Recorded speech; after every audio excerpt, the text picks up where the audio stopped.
precious presence in this house this morning. So, so sweet. I want to encourage you also to come to the Wednesday night services. You probably think that we're just trying to get you to come to something extra. I'm telling you, once you get here and you go through the service, you're going to realize how necessary it was. You come probably with half a mind that you're too tired. That's usually the message you're getting from hell. You're way too tired. You can't get up out of this chair. Like, he even tries that on us. We have to make the service go. So for sure he's doing it to you too, right? If you're in charge of the service and he's telling you you're too tired to get up out of the chair, well, of course he's doing that to everybody. So it's just a matter of being consistent and faithful. Some things in life are just about showing God you're faithful.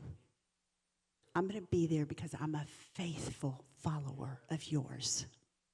And every time we can meet with the people of God, we will meet with the people of God.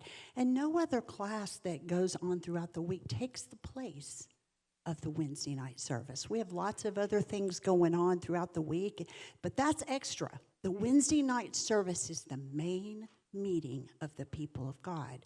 And we want you to go to all the classes. Go to a class every night of the week. You'll just be stronger and have joy, fellowship with people, learning new things. But the main thing has to be when the whole family gathers together. And there's something you get with that you won't get from other things, because sometimes the Lord saves his manifestations for moments like that. Sometimes he does. And you don't want to be left out. Do I have any gardeners in the house today? Good. This week it came to me how much of life is absolutely dependent on the light of the sun.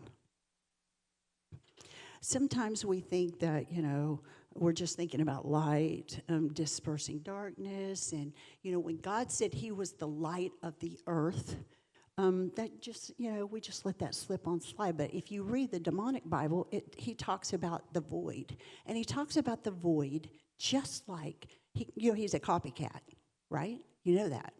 The devil pretends to be God, but he also defiles God as he pretends to be God. But if you read the first chapters of first few verses of that Bible, which I certainly have, I wanted to know what was going on over there. And it says, in the beginning there was void, and the void covered the earth. He just pretends like the void is the light. Excuse us. Void is not the light. Everything in life depends on light. So this year I decided I was going to expand my game.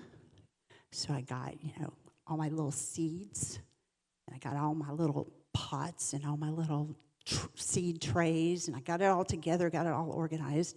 And I was growing really good in the summer, getting, in August, getting the seedlings going with just the light from a window. And then I noticed that I started listening to other gardeners, and they said, after August, you're going to have to start getting grow lights if you want the little seedlings to think it's still summer and to still grow. Because all of creation starts recognizing that the one thing that makes everything turn is that the days are getting shorter and the light is less. And because of that, they all start powering down. Because the light is less, they start powering down and deciding it's time to rest. We're fixing to go into our rest period. But if you want to grow, let's say you want really strong plants, which is exactly what I want, come the spring, and I want all these flowers not to be at Lowe's for me, but to have only cost me $6 and be ready to put in the ground. And I said, well, this time I'm just going to start growing my own.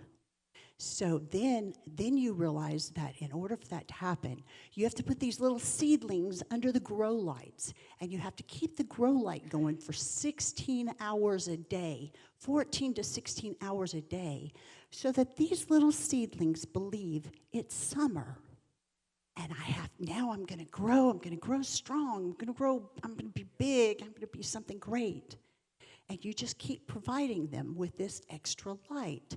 And the light is what makes them produce into strong little plants that you can put out come April.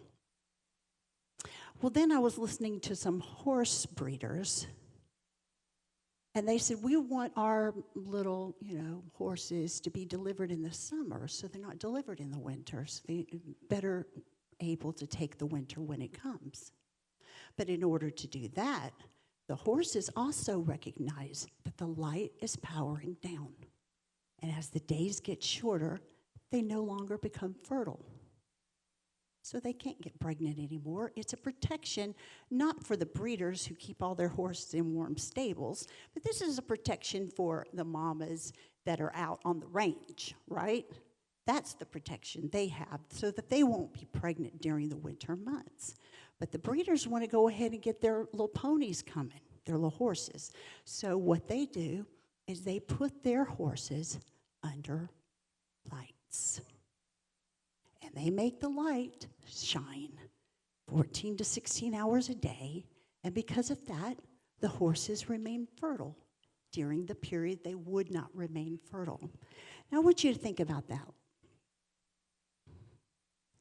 The Bible says you are the light of the world.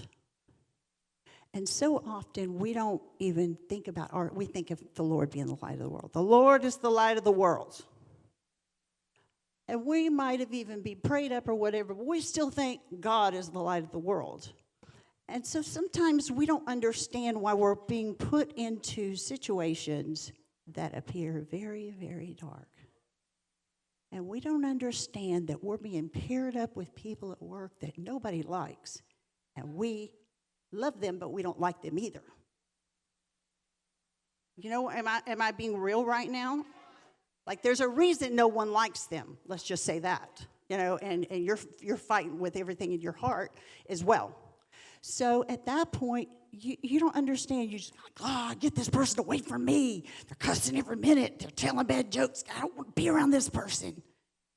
But you're not recognizing that maybe it's because you're the light that you're being paired up with this individual who is surrounded by darkness. And because of that, you can often start praying, God, deliver me from this darkness. Deliver me from this place where sin is. I don't want to be around all these sinners all the time. And the Lord said, I put you on here to be the light. You're the light of the world. A city that sit on a hill. You're supposed to be shining bright. And I was thinking this morning, as I was thinking, often if you listen to the news too much, you will pretty soon have on you more than what you can bear. The Lord said He wouldn't put on you more than you could bear, but the news is constantly, they should call it the bad news. They don't deal in good news, and they like fear. The bad and fearful news, that's what they should call it, the bad and fearful news. Anything that makes you afraid or anything that makes you mad. This is the news they give you. So it's often you have to be very careful as a Christian because you don't want to walk in that world. You don't want to be fear. You don't want to, every time you get out of the car, I think I need a gun in my purse. You don't want to live in fear. You don't want to live in anger toward other people in the society. So you kind of have to start pulling back and reining in.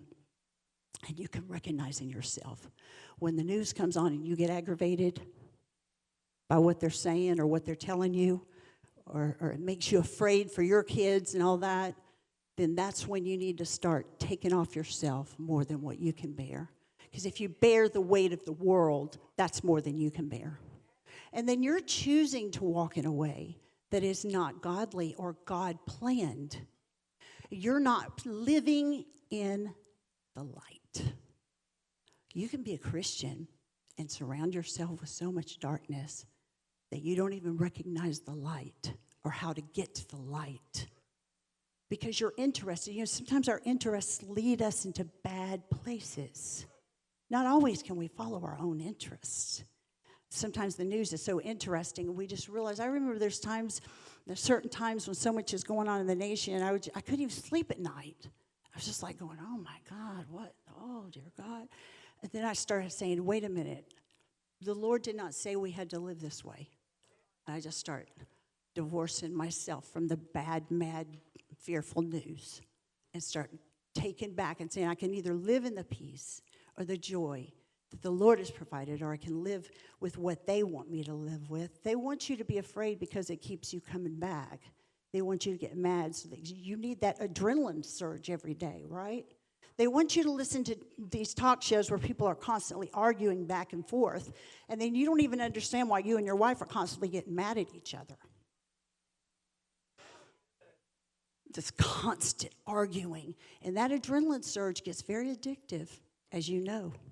So we have to make sure we walk in the light, not in the darkness. Just because you're a Christian doesn't mean you're feeding on enough light to be a light. Think of yourself as a solar panel, and you'll have it about right.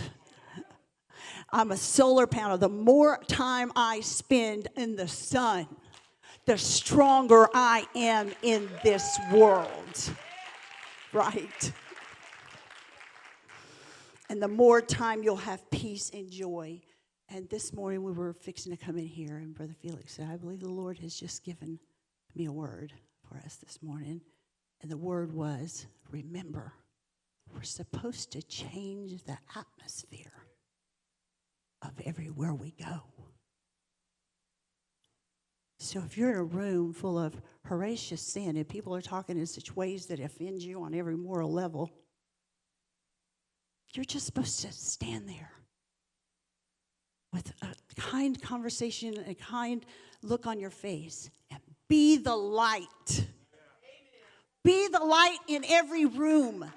Recognize your purpose is to be, you're the solar panel. You spent time in the presence. Now you're going out to be the light everywhere you go. Sometimes you don't have to say a word. Sometimes you just open the door for someone. Sometimes you just smile at someone that looks alone. Sometimes the Lord tells you go talk to that person that looks alone.